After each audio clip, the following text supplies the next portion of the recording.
നിരാകരിക്കുക, നിഷേധിക്കുക. ഇതിന് നമുക്ക് ഇംഗ്ലീഷിൽ ഡിനൈ എന്ന് പറയുന്ന വേർബ് ഉപയോഗിക്കാം. അതൊരു വേർബാണ്, ഒരു ആക്ഷനാണ്. അപ്പോൾ ഈ വാക്കും അതുമായി ബന്ധപ്പെട്ട് വരുന്ന മറ്റുള്ള വാക്കുകൾ എങ്ങനെയാണ് നമ്മൾ സ്പോക്കൺ ഇംഗ്ലീഷിൽ ഉപയോഗിക്കുക എന്നതാണ് ഇവിടെ പറയുന്നത്.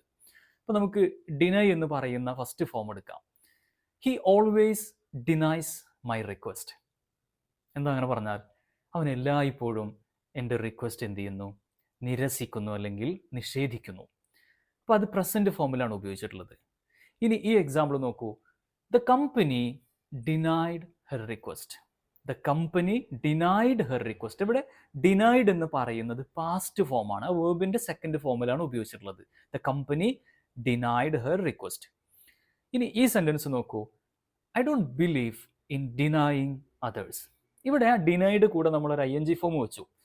I don't believe in denying others. മറ്റുള്ളവരെ നിഷേധിക്കുന്നതിൽ, നിരാകരിക്കുന്നതിൽ ഞാൻ വിശ്വസിക്കുന്നില്ല. ആ ഡിനൈയിങ് എന്ന് പറഞ്ഞത് അവിടെ ഒരു ജെറണ്ടാണ്, അല്ലെങ്കിൽ അതിന് നമ്മൾ വേർബൽ നൗൺ എന്നാണ് ഗ്രാമറിൽ പറയാം.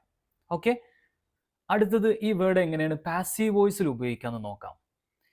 This proposal has been denied. This proposal has been denied. ഈ പ്രപ്പോസൽ എന്ത് ചെയ്തിട്ടുണ്ട്? നിരാകരിക്കപ്പെട്ടിട്ടുണ്ട്. അത് പാസീവ് വോയിസ് ആണ്.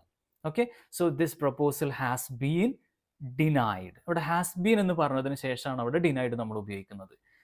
ഇനി ഇതുമായി ബന്ധപ്പെട്ട മറ്റ് രണ്ട് പ്രധാനപ്പെട്ടുള്ള വാക്കുകളാണ് ഡിനയബിൾ, അതുപോലെ തന്നെ അൺഡിനയബിൾ. എന്താ ഡിനയബിൾ എന്ന് പറഞ്ഞു കഴിഞ്ഞാൽ? നിരാകരിക്കാവുന്നത് അല്ലെങ്കിൽ നിരസിക്കാവുന്നത്. Okay, his action is deniable. അവൻ്റെ ആക്ഷൻ എന്താണ്? അത് നിരാകരിക്കാവുന്നതാണ് അല്ലെങ്കിൽ നിരസിക്കാവുന്നതാണ്. ഇനി അൺഡിനയബിൾ എന്ന് പറഞ്ഞാൽ എന്താണ്? നമുക്ക് നിഷേധിക്കാനാവാത്തത്, നിരസിക്കാനാവാത്തത് എന്നുള്ള അർത്ഥത്തിലാണ്. His involvement in it is undeniable. His involvement in it is undeniable. അവന് അതിലുള്ള പങ്കാളിത്തം എന്ന് പറയുന്നത് നിഷേധിക്കാനാവാത്തതാണ്. അപ്പോൾ അത് സത്യമായിരിക്കുന്ന ഒരു കാര്യമാണ്. ആ പങ്കാളിത്തം എന്തായിരിക്കും? അത് സത്യമായിരിക്കും. So his involvement in it is undeniable.